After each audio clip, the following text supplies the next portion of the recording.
Hi students. हम पढ़ रहे हैं अप्लाइड फिजिक्स सेकंड का पहला चैप्टर जो कि है wave motion and its application. यह होगा लेक्चर नंबर 2। लेक्चर नंबर 1 में हमने वेव से रिलेटेड बेसिक डेफिनेशन देखी। इसको हम स्टार्ट करेंगे एक नए टॉपिक जिसका नाम होगा kinetic energy of a particle in SHM, यानी कि सिंपल हार्मोनिक मोशन करते हुए पार्टिकल की काइनेटिक एनर्जी को या हम कैलकुलेट करेंगे, क्योंकि हम जानते हैं कि काइनेटिक एनर्जी के बराबर होती है हाफ एम वी स्क्वायर, जहां एम होता है मास ऑफ पार्टिकल और वी होती है वेलोसिटी ऑफ पार्टिकल। वेलोसिटी को कैसे कैलकुलेट करेंगे? क्योंकि हम जानते हैं सिंपल हार्मोनिक मोशन करते हुए पार्टिकल का डिस्प्लेसमेंट इक्वेशन y बराबर होता है a sin omega t plus five, और वेलोसिटी होती है जब हम डिस्प्लेसमेंट को टाइम के रेस्पेक्ट में डिफरेंशिएट करते हैं तो हमको वेलोसिटी मिल जाती है। तो हमने वेलोसिटी कैलकुलेट कर रखी है v बराबर a omega cos omega t plus five. इसको हम रख देते हैं इसमें फॉर्मूले में 1/2 मास ऑफ पार्टिकल, वेलोसिटी है हमारी a omega cos omega t plus five, इसका स्क्वायर हो जाएगा, यहाँ से आ जाएगा half m a square omega square cos square omega t plus five. अब यहाँ से हम कोस को भी हटाना चाहेंगे, तो चूंकि हम जानते हैं sine square theta plus cos square theta is equal to होता है 1, तो यहाँ से कोस स्क्वायर थीटा बराबर आ जाएगा 1 माइनस साइन स्क्वायर थीटा। तो 1/2 m a square omega square, यहाँ आ जाएगा 1 minus sine square omega t plus five. और हम जानते हैं डिस्प्लेसमेंट इक्वेशन से sine omega t plus five बराबर आ जाएगा y अपॉन ए। तो ये हो जाएगा हमारा half m a square omega square 1 minus y square upon a square. इस तरह से ये हो जाएगा half m a square omega square a square minus y square upon a square. A square से ए स्क्वायर कैंसिल और kinetic energy हमारी आ जाएगी half m omega square a square minus y square. इस तरह से ये हमारी काइनेटिक एनर्जी आ जाएगी। इसके बाद हम कैलकुलेट कर लेते हैं सिंपल हार्मोनिक मोशन करते हुए पार्टिकल की पोटेंशियल एनर्जी। तो पोटेंशियल एनर्जी क्या हो जाएगी?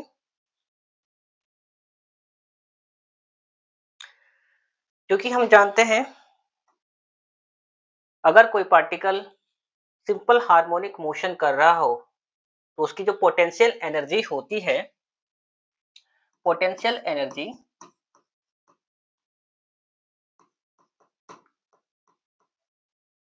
वो किए गए वर्क डन के बराबर होती है। एनर्जी होती है वर्क डन के बराबर, वर्क डन। और हम जान रहे हैं वर्क डन होता है फोर्स इनटू डिस्प्लेसमेंट।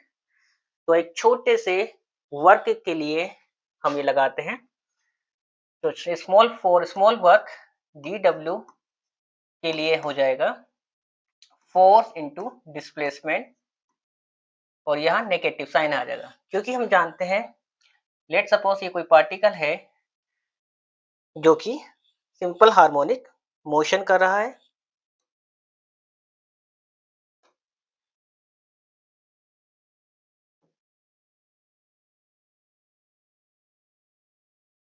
माना कि ये कोई पार्टिकल है जो कि सिंपल हार्मोनिक मोशन कर रहा है, ये पार्टिकल यहाँ से यहाँ मूव करता है, देन फिर यहाँ से यहाँ मूव करता है। इस तरह से इसका स्ट्रेट लाइन में मोशन हो रहा है। क्योंकि हम जानते हैं जब इस पार्टिकल को इस डायरेक्शन में मूव कराते हैं तो इस पर अपोजिट डायरेक्शन में फोर्स लगता है, जिसे बोलते हैं रिस्टोरिंग फोर्स। तो रिस्टोरिंग फोर्स की डायरेक्शन हमेशा डिस्प्लेसमेंट के अपोजिट होती है। इस वजह से यहाँ आ जाता है ये नेगेटिव साइन। अब यहाँ हम देखेंगे वर्क DW बराबर आ जाएगा माइनस एफ की जगह रख देंगे माइनस के वाई। सिंपल हार्मोनिक मोशन करते हुए पार्टिकल पर लगने वाला फोर्स, रिस्टोरिंग फोर्स होता है एफ बराबर माइनस के वाई डी वाई। तो ये वर्क आ जाएगा DW बराबर के वाई डी वाई। अब हमें निकालना है कंप्लीट वर्क। पार्टिकल को हमें मूव कराना है y बराबर 0 से, लेट सपोज कोई पॉइंट है जहां पर डिस्प्लेसमेंट y हो जाता है, तो इसको इंटीग्रेट कर देंगे। इंटीग्रेट करेंगे dw बराबर इंटीग्रेशन के वाई डी वाई। इंटीग्रेट करेंगे y को 0 से y तक। जब इसको हम इंटीग्रेट करेंगे तो वर्क आ जाएगा w बराबर के वाई स्क्वायर अपॉन 2, लिमिट 0 से y। तो ऐसा से वर्क आ जाएगा के वाई स्क्वायर अपॉन 2। अब हम जानते हैं कि ओमेगा स्क्वायर बराबर होता है के अपॉन एम। तो यहाँ से के बराबर आ जाएगा एम इंटू ओमेगा स्क्वायर। तो यहाँ से वर्क आ जाएगा के की जगह m omega square y square upon 2। इस तरह से सिंपल हार्मोनिक मोशन करते हुए पार्टिकल की पोटेंशियल एनर्जी U बराबर आ जाएगी W के बराबर, किए गए वर्क डन के बराबर, और ये हो जाएगी half m omega square y square. इस तरह से हम इसकी पोटेंशियल एनर्जी फाइंड आउट कर लेंगे। अब हम बात कर लेते हैं टोटल एनर्जी की। तो सिंपल हार्मोनिक मोशन करते हुए पार्टिकल की टोटल एनर्जी होती है kinetic energy plus potential energy के बराबर। और हमने देखा काइनेटिक एनर्जी होती है half m omega square a square minus y square, और पोटेंशियल एनर्जी हो जाएगी half m omega square y square. इस तरह से टोटल एनर्जी निकल के आ जाएगी E बराबर half m omega square a square. ये हमने दोनों एनर्जी के बारे में देख लिया। अब हम एक ग्राफ ड्रॉ करेंगे एनर्जी का, डिस्प्लेसमेंट और एनर्जी के बीच। लेट सपोज यहाँ पे हमारा पॉइंट है y बराबर 0। इस डायरेक्शन में पॉजिटिव डिस्प्लेसमेंट होता है। लेट सपोज यहाँ पे हम डिस्प्लेस कर रहे हैं प्लस a एम्पलीट्यूड तक, और यहाँ पर ये है नेगेटिव एम्पलीट्यूड a तक। और हमने देखा, क्योंकि हम जानते हैं काइनेटिक एनर्जी बराबर है half m omega square a square minus y square. अगर मैं काइनेटिक एनर्जी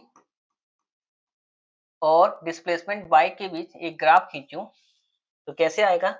यहाँ पे सबसे पहले हम y को 0 कर देते हैं। जब हम y को 0 रख देते हैं तो काइनेटिक एनर्जी आती है half m omega square a square. जब हम y को a रखते हैं, a प्लस माइनस है या प्लस a या माइनस है, तो काइनेटिक एनर्जी आ जाती है 0। इस तरह से ये ग्राफ इस तरह से आ जाता है। जब डिस्प्लेसमेंट 0 तो काइनेटिक एनर्जी मैक्सिमम, जब डिस्प्लेसमेंट 0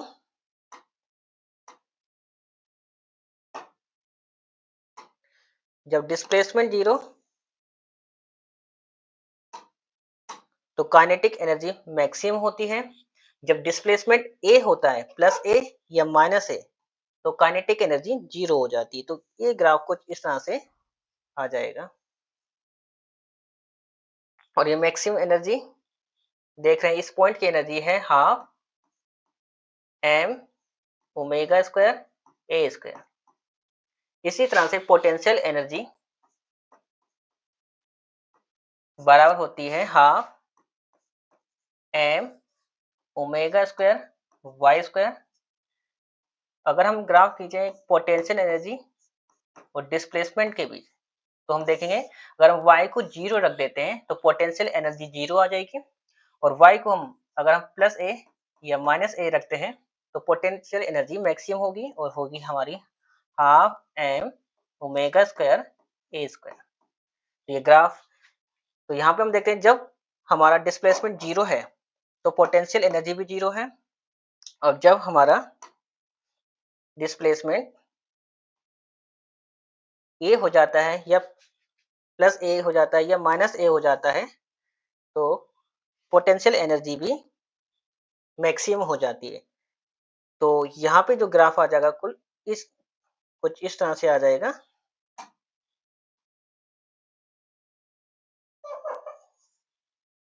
और हम यहाँ देखते हैं ये जो एनर्जी है ये ग्राफ है काइनेटिक एनर्जी का, ये जो ग्राफ है पोटेंशियल एनर्जी का और दोनों ही स्थिति में ये जो है स्ट्रेट लाइन ये टोटल एनर्जी है जो कि कांस्टेंट रहती है और ये होती है हाफ एम ओमेगा स्क्वायर के बराबर। तो इस तरह से एनर्जी और डिस्प्लेसमेंट के बीच एक ग्राफ ड्रॉ कर सकते हैं हम। अब हम देखते हैं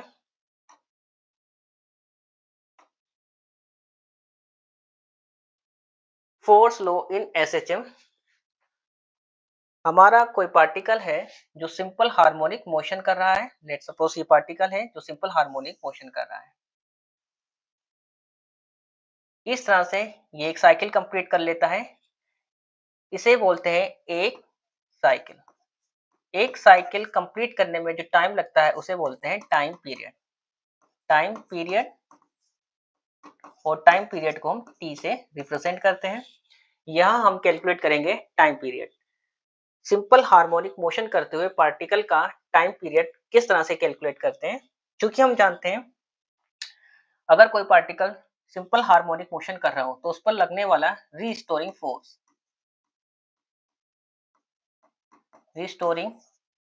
फोर्स F बराबर होता है minus k y restoring force is proportional to displacement. जितना ज्यादा डिस्प्लेसमेंट होगा रिस्टोरिंग फोर्स भी उतना ही लगेगा। अब जानते हैं फोर्स बराबर होता है मास इनटू एक्सेलरेशन बराबर हो जाएगा माइनस के बाई मास और एक्सेलरेशन। सिंपल हार्मोनिक मोशन करते हुए पार्टिकल का एक्सेलरेशन होता है minus k omega square by हो जाएगा minus k omega square y बराबर माइनस के बाई यहाँ से y से y कैंसिल और नेगेटिव साइड से नेगेटिव साइड कैंसिल हो जाएगा। ये आ जाएगा m omega square is equal to k. यहाँ से ओमेगा स्क्वायर बराबर हो जाएगा k अपॉन m। यहाँ से 2 पाई m की जगह ओमेगा की जगह 2 पाई अपॉन टी बराबर जाएगा square root of k upon m। इस तरह से t बराबर जाएगा t अपॉन 2 पाई बराबर जाएगा square root of m upon k. m upon k और t बराबर हो जाएगा टाइम पीरियड बराबर हो जाएगा 2 pi square root of m upon k. इस तरह से हम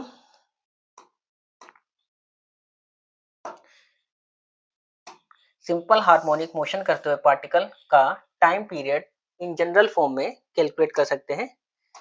तो ये है time period simple harmonic motion करते हुए पार्टिकल का time period in general form.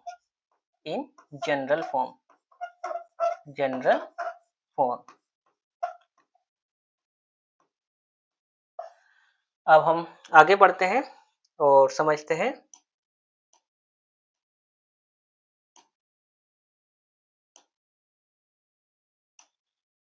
अब हम देखते हैं सिंपल पेंडुलम। सिंपल पेंडुलम को देखेंगे और इसके टाइम पीरियड को फाइंड आउट करने की कोशिश करेंगे। तो सिंपल पेंडुलम क्या होता है? अगर हम एक इनएक्सटेंसिबल स्ट्रिंग लेते हैं, एक ऐसी स्ट्रिंग जो इनएक्सटेंसिबल है। इनएक्सटेंसिबल मतलब अगर इस स्ट्रिंग को हम खींचते हैं तो इसकी लंबाई बढ़े नहीं, उतनी की उतनी ही रहे। पहली कंडीशन ये। दूसरी कंडीशन ये, हम एक पॉइंट मास लेंगे, पॉइंट मास, लेकिन ये कैसा होना चाहिए? हैवी, हैवी इन नेचर होना चाहिए। तीसरी कंडीशन ये है, एक फिक्स पॉइंट लेंगे, फिक्स पॉइंट। अगर हम तीनों के अरेंजमेंट से एक सिस्टम बना लेते हैं तो इस सिस्टम को हम बोलते हैं सिंपल पेंडुलम। तो सिंपल पेंडुलम क्या होता है? If a heavy point mass is suspended by a massless and inextensible string with a rigid supported, then such system is called simple pendulum. जैसे कि इस फिगर में दिखाया गया है, जैसे कि इस फिगर में दिखाया गया है सिंपल पेंडुलम को। सिंपल पेंडुलम,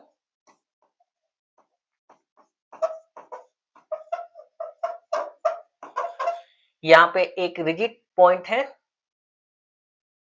जो कि फिक्स कर रखा है और यहाँ हमने एक इनएक्सटेंसिबल डोरी ली गई है जिसकी लेंथ है मान लीजिए स्मॉल एल। अब यहाँ पर क्या है, मान लीजिए ये जो गोलक है इसको हम बोलते हैं बॉब, या हिंदी में इसे बोलते हैं गोलक। माना कि बॉब या गोलक का मास m है, मास m है। इस गोलक पर अर्थ की ओर एक फोर्स लगेगा जिसे बोलते हैं mg। अब इसका हम कंपोनेंट निकाल लेते हैं। इसके हम परपेंडिकुलर डायरेक्शन में तो कंपोनेंट निकालेंगे। तो एक कंपोनेंट मान लीजिए ये स्ट्रिंग की मीन पोजीशन से एंगल है थीटा, तो ये एंगल भी थीटा हो जाएगा। जैसे ये एंगल थीटा हो जाएगा तो ये कंपोनेंट एंगल की डायरेक्शन में कंपोनेंट हो जाएगा mg cos थीटा, और इसके परपेंडिकुलर डायरेक्शन में ये कंपोनेंट आ जाएगा mg sin थीटा। हम जान रहे हैं यहाँ पर ये जो फोर्स है यही वो फोर्स है जो कि बॉब को मीन पोजीशन की ओर लाने की कोशिश कर रहा है। तो इस फोर्स को हम बोलते हैं रीस्टोरिंग फोर्स, रीस्टोरिंग फोर्स। तो यहाँ पर इस फिगर से हमने देखा रीस्टोरिंग फोर्स क्या है हमारा। रीस्टोरिंग फोर्स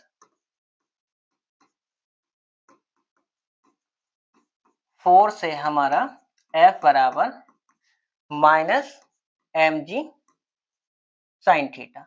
यहाँ पे माइनस अगेन ये शो करता है कि रिस्टोरिंग फोर्स वे फोर्स है जो मीन पोजीशन की ओर लगता है और ये हमें लगाना नहीं पड़ता, खुद ब खुद लगता है। ये फोर्स डिस्प्लेसमेंट के अपोजिट है। हम इस बॉब को मीन पोजीशन से जैसे ही डिस्प्लेस करते हैं वैसे ही इस पर एक फोर्स मीन पोजीशन की ओर लगने लगता है। तो रिस्टोरिंग फोर्स बराबर हो जाएगा F बराबर माइनस mg साइन थीटा। अब हम जानते हैं फोर्स बराबर होता है मास इंटू एक्सेलरेशन, बराबर हो जाएगा माइनस के mg साइन थीटा। एक्सेलरेशन, अब एक बात को हम समझेंगे, यदि सिंपल पेंडुलम में ऑस्कुलेशन बहुत ही छोटे हों, ऑस्कुलेशन बहुत छोटे हों तो ये मोशन लगभग एक स्ट्रेट लाइन में प्रतीत होगा। ये मोशन इस तरह से ऐसा लगेगा जैसे कि मोशन एक स्ट्रेट लाइन में हो रहा है। तो अगर मोशन एक स्ट्रेट लाइन में हो रहा है तो उसे हम कहते हैं सिंपल हार्मोनिक मोशन। तो इस तरह से हम कहते हैं oscillation with very small amplitude can be treated as simple harmonic motion. अगर ऑस्किलेशन बहुत ही कम एम्पलीट्यूड के होते हैं तो उस ऑस्किलेशन को हम सिंपल हार्मोनिक मोशन ट्रीट कर सकते हैं। इस कंडीशन में हम देखते हैं यदि एम्पलीट्यूड बहुत छोटा है तो थीटा वो भी बहुत छोटा होगा, स्मॉल होगा, और जैसे ही एंगुलर डिस्प्लेसमेंट थीटा स्मॉल होगा तो हम लिख सकते हैं साइन थीटा को अप्रोक्सीमेटली इक्वल टू थीटा ही लिख देते हैं। इस कंडीशन में हम देखते हैं मास इंटू एक्सेलरेशन बराबर है माइनस के एम जी। साइन थीटा की जगह हम थीटा लिख देते हैं क्योंकि ऑस्किलेशन हमारे बहुत छोटे हैं। इन दिस कंडीशन हम कह रहे हैं कि sine theta is approximately equal to theta. हम जानते हैं सिंपल हार्मोनिक मोशन करते हुए पार्टिकल का एक्सेलरेशन बराबर होता है minus k omega square by, तो यहाँ रख देते हैं मास minus k omega square y बराबर माइनस के एम जी इंटू थीटा। अब हम जानते हैं कि एंगल बराबर होता है arc upon radius, arc upon radius. Angle हमारा है थीटा, जैसे कि इस फिगर में देख रहे हैं एंगल है थीटा, और आर्क है हमारा ये हमारा आर्क है, और यही हमारा डिस्प्लेसमेंट है जो कि y के बराबर होगा। हम डिस्प्लेसमेंट ले रहे हैं y, वेरी स्मॉल डिस्प्लेसमेंट है y। तो आर्क है हमारा y, और रेडियस ये है, डोरी की लंबाई रेडियस का काम करेगी, डोरी की लंबाई रेडियस का काम करेगी, डोरी की लंबाई है l। तो इस तरह से हम mass into acceleration omega square into y बराबर आ जाएगा एम जी थीटा की जगह y अपॉन एल। m से m कैंसिल हो जाएगा, y से y कैंसिल हो जाएगा, और ओमेगा स्क्वायर बराबर आ जाएगा स्क्वायर रूट ऑफ ओमेगा बराबर आ जाएगा square root of g upon L. तो यहां से हम देख सकते हैं ओमेगा की जगह लिख सकते हैं हम 2 पाई अपॉन टी बराबर square root of g upon L. तो t बराबर आ जाएगा 2 pi square root of L upon g. तो सिंपल हार्मोनिक मोशन करते हुए पार्टिकल का टाइम पीरियड, या यहाँ कह सकते हैं सिंपल पेंडुलम का टाइम पीरियड आ जाएगा t बराबर 2 pi square root of L upon g. ये बहुत ही इंपॉर्टेंट एक्सप्रेशन है जो बार बार एग्जाम में पूछा जाता रहा है। अब हम देखते हैं एक और डेफिनेशन हमारी आती है सेकंड पेंडुलम। क्या होता है एक सेकंड पेंडुलम? तो एक ऐसा पेंडुलम जिसका टाइम पीरियड 2 सेकंड हो उसे हम सेकंड पेंडुलम कहते हैं। तो एक सिंपल पेंडुलम जिसका टाइम पीरियड 2 सेकंड है सेकंड पेंडुलम कहलाता है। या हम सेकंड पेंडुलम की लेंथ को देखेंगे। अगर कोई सिंपल पेंडुलम है जिसका टाइम पीरियड 2 सेकंड है तो उसकी लेंथ क्या आ जाएगी? क्योंकि हम जानते हैं टाइम पीरियड टी बराबर होता है 2 pi square root of L upon g.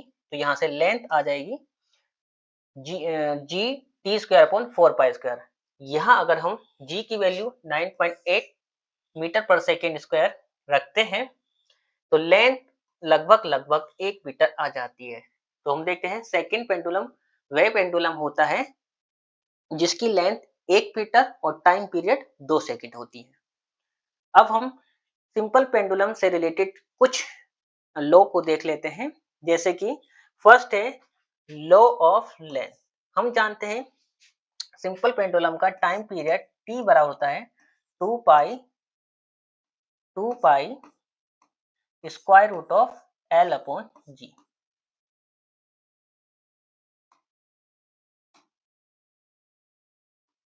तो यहाँ पर हम देख सकते हैं सिंपल पेंडुलम का time period is proportional to square root of L. Square root of L होता है। तो टाइम पीरियड यानी कि लॉ ऑफ लेंथ होता है time period is proportional to l. अगर कहने का मतलब यह है अगर किसी सिंपल पेंडुलम में जो डोरी होती है उसकी लेंथ जितना ज्यादा होगी टाइम पीरियड भी उसका उतना ही ज्यादा होगा। हम देखते हैं टाइम पीरियड के इस फॉर्मूले में कहीं भी मास नहीं आ रहा है। टाइम पीरियड के इस फॉर्मूले में कहीं भी मास नहीं आ रहा है।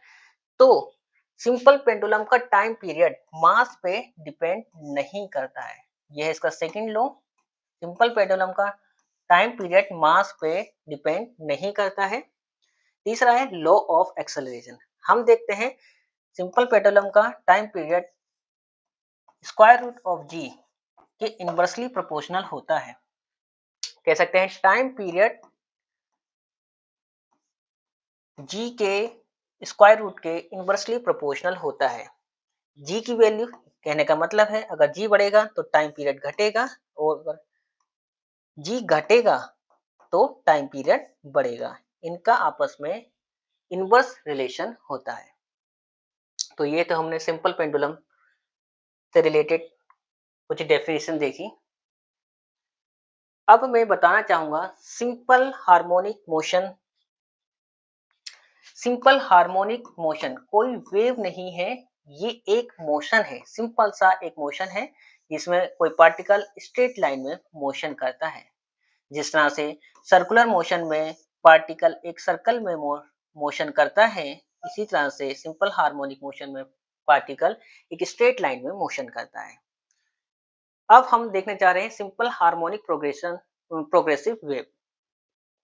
तो सिंपल हार्मोनिक प्रोग्रेसिव वेव एक वेव है, एक ऐसी वेव जिसमें जिसके चलने पर मीडियम के सभी पार्टिकल सिंपल हार्मोनिक मोशन में वाइब्रेट करते हैं। उस वेव को हम बोलते हैं सिंपल हार्मोनिक प्रोग्रेसिव वेव। तो अगेन जब किसी मीडियम में वेव प्रोपोगेट होने पर मीडियम के पार्टिकल सिंपल हार्मोनिक मोशन में वाइब्रेट करें तो उस वेव को सिंपल हार्मोनिक प्रोग्रेसिव वेव कहते हैं। जैसे कि इस फिगर में दिखाया गया है, एक वेव है जो मीडियम में प्रोपोगेट हो रही है। इस वेव के प्रोपोगेट होने पर मीडियम के सभी पार्टिकल सिंपल हार्मोनिक मोशन कर रहे हैं। जैसे ये पार्टिकल है, जैसे कि हम देख सकते हैं ये पार्टिकल हमारा सिंपल हार्मोनिक मोशन में पार्टिकल कर रहा है। ये पार्टिकल भी, कोई सभी पार्टिकल हम ले लें, सभी पार्टिकल सिंपल हार्मोनिक मोशन में मूव कर रहे हैं। ये पार्टिकल अभी यहाँ है, फिर ऐसा से यहाँ होगा, यहाँ होगा, ये इसकी मेन पोजीशन, फिर यहाँ, फिर यहाँ, फिर यहाँ। इस तरह से ये पार्टिकल अभी यहाँ है, कुछ समय बाद यहाँ होगा, फिर यहाँ मेन पोजीशन पे होगा, फिर यहाँ होगा, फिर यहाँ। तो इस वेव के चलने पर मीडियम के सभी पार्टिकल सिंपल हार्मोनिक मोशन कर रहे हैं, इसलिए इस वेव को बोलते हैं simple harmonic progressive wave. Progressive मतलब कि वेव मीडियम में आगे बढ़ रही है। हमको इस वेव का इक्वेशन फाइंड आउट करना है, equation of simple harmonic progressive wave. तो वो क्या इक्वेशन आएगा? तो चूंकि इक्वेशन हमें इस वेव की कंप्लीट जानकारी देता है, तो हमें एक ऐसा इक्वेशन चाहिए जिसकी हेल्प से हम किसी भी डिस्टेंस पर प्रेजेंट जो पार्टिकल होगा उसका डिस्प्लेसमेंट बता सके। तो यहाँ डिस्प्लेसमेंट का वो इक्वेशन चाहिए जो टाइम पे भी डिपेंड करे और डिस्टेंस पे भी डिपेंड करे। हम किसी भी पोजीशन पे प्रेजेंट पार्टिकल का डिस्प्लेसमेंट बता सकें। जैसे कि इस पार्टिकल मान लीजिए जैसे ये पार्टिकल है, ये अभी 1 मीटर की डिस्टेंस पे है, इसका डिस्प्लेसमेंट हम बता सकें। मान लीजिए ये कोई पार्टिकल है 2 मीटर की डिस्टेंस पर, इसका डिस्प्लेसमेंट बता सकें। ये कोई पार्टिकल है मान लीजिए 3 मीटर की डिस्टेंस पर, इसका हम डिस्प्लेसमेंट बता सकें। तो एक ऐसा इक्वेशन जो टाइम पर और डिस्टेंस पर दोनों पर डिपेंड करे, उसको हम बोलेंगे वेव का इक्वेशन। क्योंकि हम जानते हैं सिंपल हार्मोनिक मोशन करते हुए पार्टिकल के डिस्प्लेसमेंट का इक्वेशन होता है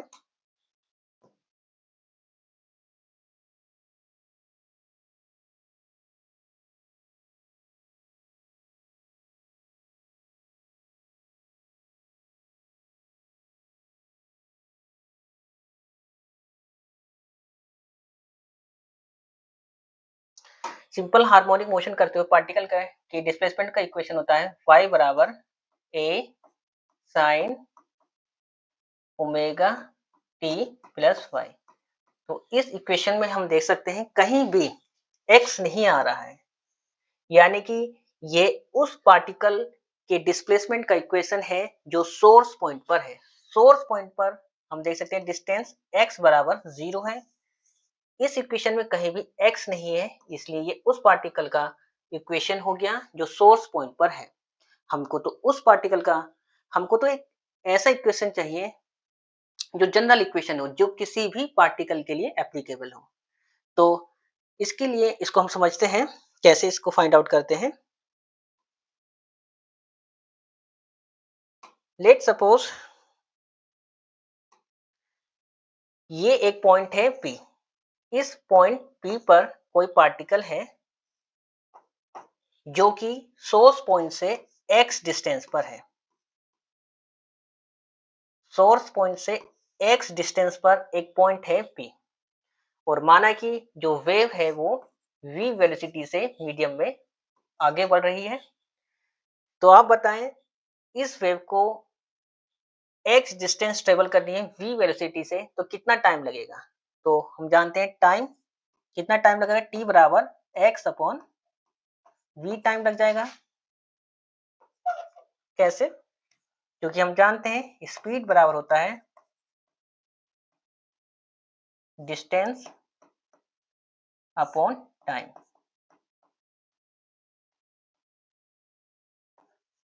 तो टाइम बराबर आ जाएगा डिस्टेंस अपॉन स्पीड, और डिस्टेंस, कितनी डिस्टेंस ट्रेवल करनी है x, और वेलोसिटी है v। तो यहां से पार्टिकल को सोर्स पॉइंट से p पॉइंट तक पहुंचने में जो टाइम लग रहा है t बराबर x अपॉन v। अब समझते हैं बात को। मान लीजिए कोई पार्टिकल टाइम t पर पॉइंट p पर है। अभी कोई टाइम है, मान लीजिए t है, तो t टाइम पर ये पार्टिकल पॉइंट p पर है। तो हम कह सकते हैं कि यही पार्टिकल, ये पार्टिकल की जो इस टाइम स्थिति है, ये x अपॉन v टाइम पहले सोर्स पॉइंट पर होगा। यही जिस तरह से वेव प्रोपोगेट हो रही है, मान लीजिए इस टाइम t पर, जो कि अब ये p पोजीशन पे है, यही x अपॉन v टाइम पहले, यानी कि किस टाइम पर, t minus x upon v time पर यही पार्टिकल सोर्स पॉइंट पर होगा।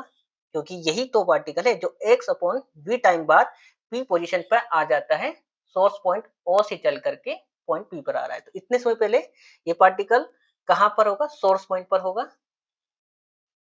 तो अब हम देखते हैं, तो पॉइंट P पर अभी पहुंचा disturbance x upon v time पहले सोर्स पॉइंट O पर था। तो हम कह सकते हैं displacement at point P at time t पर पॉइंट P पर जो पार्टिकल है उसका डिस्प्लेसमेंट कितना होगा। वो डिस्प्लेसमेंट उतना ही होगा जो कि सोर्स पॉइंट पर स्थित पार्टिकल का डिस्प्लेसमेंट होगा। किस टाइम पर, t minus x upon v time पे। t minus x upon v time पे जो डिस्प्लेसमेंट सोर्स पॉइंट पर स्थित पार्टिकल का है, वही डिस्प्लेसमेंट अब t टाइम बाद t टाइम पर p पॉइंट पर स्थित पार्टिकल का है। तो चूंकि हम जानते हैं सोर्स पॉइंट पर स्थित पार्टिकल का डिस्प्लेसमेंट इक्वेशन होता है a sine omega t plus five. तो यहाँ t की जगह रख देंगे t x minus b plus five. तो ये जो इक्वेशन आ जाएगा, ये वेव का इक्वेशन आ जाएगा y बराबर a साइन ओमेगा, ओमेगा की जगह हम लिख सकते हैं 2 pi upon t into small t, 2 pi upon t x upon v plus five. अब हम जानते हैं v बराबर होता है एफ लैम्डा, और v बराबर f की जगह हम लिख सकते हैं 1 अपॉन टी। तो f की जगह हम लिख सकते हैं 1 अपॉन टी। तो इस तरह से v बराबर हो जाएगा लैम्डा अपॉन टी। तो y बराबर हो जाएगा a sine 2 pi upon T small T minus 2 pi upon t x, v की जगह हम लिख सकते हैं लैम्डा अपॉन टी प्लस 5।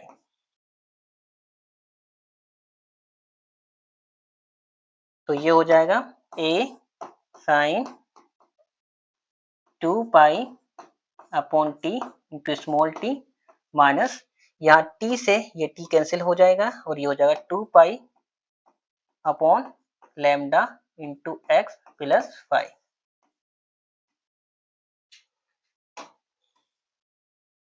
तो ये जो इक्वेशन आ जाता है हमारा y बराबर a sine 2 pi upon t minus 2 pi upon lambda into x plus 5, यही है सिंपल हार्मोनिक प्रोग्रेसिव वेव का इक्वेशन। यहाँ पे हम देख सकते हैं, यहाँ पे पार्टिकल का जो डिस्प्लेसमेंट है वो टाइम और डिस्टेंस दोनों पे डिपेंड कर रहा है। कहने का मतलब है कि इस इक्वेशन की हेल्प से हम किसी भी पार्टिकल का डिस्प्लेसमेंट निकाल सकते हैं, जो कि मान लीजिए कोई पार्टिकल है जो सोर्स पॉइंट से 1 मीटर की डिस्टेंस पे है, उसका भी हम डिस्प्लेसमेंट पता कर सकते हैं, और 5 मीटर की डिस्टेंस पे कोई पार्टिकल है तो उसका भी हम डिस्प्लेसमेंट फाइंड आउट कर सकते हैं। x की जगह 1 मीटर या x की जगह 5 मीटर के रख करके किसी भी टाइम पर हम उसका डिस्प्लेसमेंट फाइंड आउट कर सकते हैं। तो अब हम देखेंगे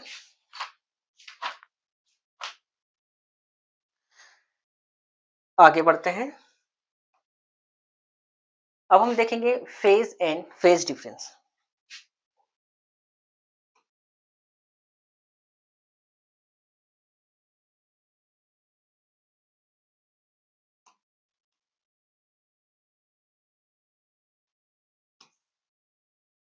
तो हम देख रहे हैं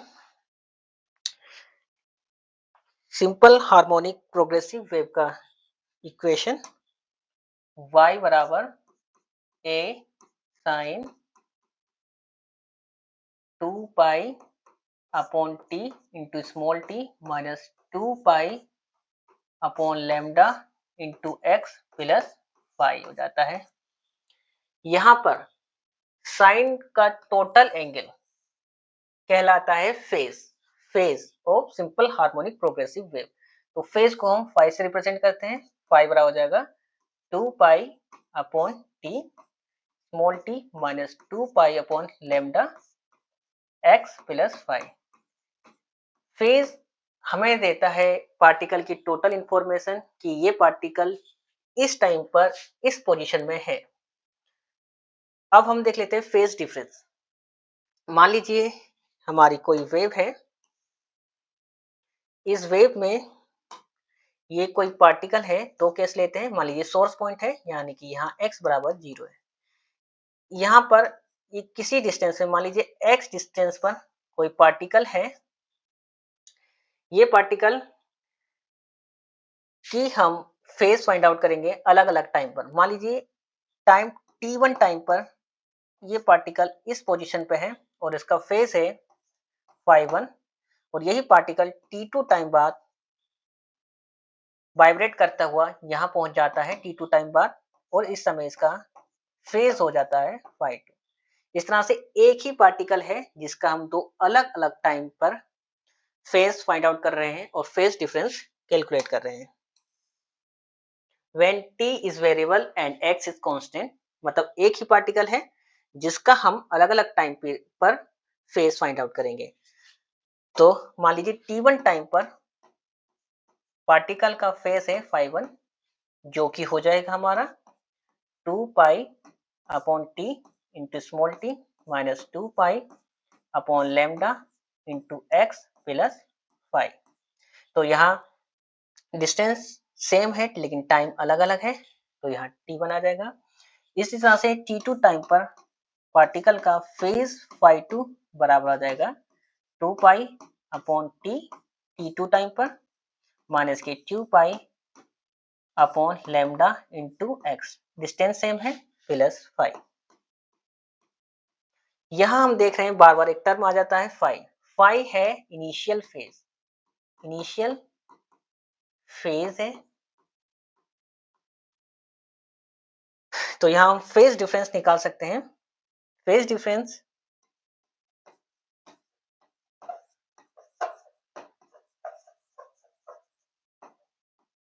डेल फाई बराबर आ जाएगा phi one minus phi two, जो कि हमारा आ जाएगा 2 pi upon T small t one minus 2 pi upon lambda x plus phi. अब यहाँ माइनस फाई टू को माइनस करेंगे, 2 pi upon T small t two plus 2 pi upon lambda x और माइनस फाई। तो हम देखते हैं यहाँ से इस टर्म से ये टर्म और फाई से फाई कैंसिल हो जाएगा और डेल फाई हमारा आ जाएगा 2 pi upon T t one minus t two. तो ये हो जाएगा फेज डिफरेंस डेल फाई बराबर 2 pi upon t del t, जहां डेल टी होता है टाइम डिफरेंस, टाइम डिफरेंस होता है।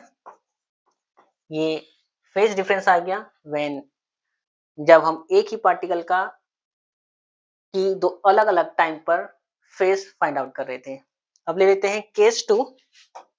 इस केस में when x is variable and t is constant, कहने का मतलब है हम लेट सपोज किसी टाइम t पर बात कर लेते हैं, एक फिक्स टाइम t पर हम बात कर रहे हैं। इस टाइम t पर एक पार्टिकल है ये हमारा, जो कि सोर्स पॉइंट से x1 डिस्टेंस पर है, कोई मान लीजिए पॉइंट है p। एक दूसरा पार्टिकल है जो कि q पॉइंट पर है, जो कि सोर्स पॉइंट से x2 डिस्टेंस पर है। मान लीजिए इस पार्टिकल का फेज है फाई वन और इस पार्टिकल का जो कि पार्टिकल q पर है इस समय t टाइम पर ही इसका फेज है फाई टू। तो आइए इसको देख लेते हैं, इसमें फेज डिफरेंस कैसे फाइंड आउट करते हैं।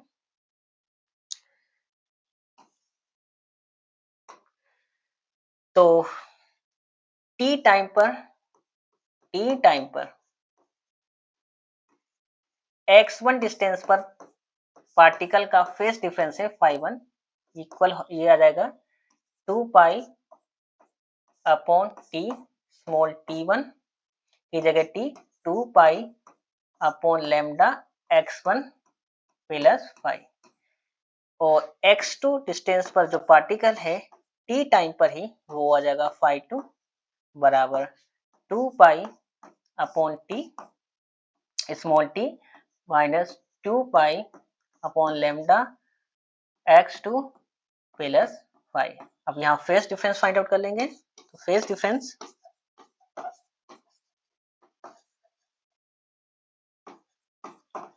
डेल फाई बराबर आ जाएगा phi one minus phi two, यह आ जाएगा 2 pi upon T T minus 2 pi upon lambda x1 plus phi minus 2 pi upon T small T minus 2 pi, ये हो जाएगा plus 2 pi upon lambda x2 और माइनस फाई। तो यहाँ देखते हैं फाई से फाई कैंसिल अगेन और टी वाली टर्म भी कट जाएगी और इस तरह से यह आ जाएगा हमारा 2 pi upon lambda x2 minus x1। तो इस तरह से हम देख सकते हैं फेज डिफरेंस डेल फाई बराबर आ जाएगा 2 pi upon lambda into del x, जहां डेल एक्स बराबर है x2 माइनस x1। ये होता है हमारा पाथ डिफरेंस। पाथ डिफरेंस इस तरह से हम सिंपल हार्मोनिक मोशन करती हुई वेव का पाथ डिफरेंस फाइंड आउट कर सकते हैं। तो ये था लेक्चर नंबर 2। इसके आगे का कंटेंट हम लेक्चर 3 में कवर करेंगे।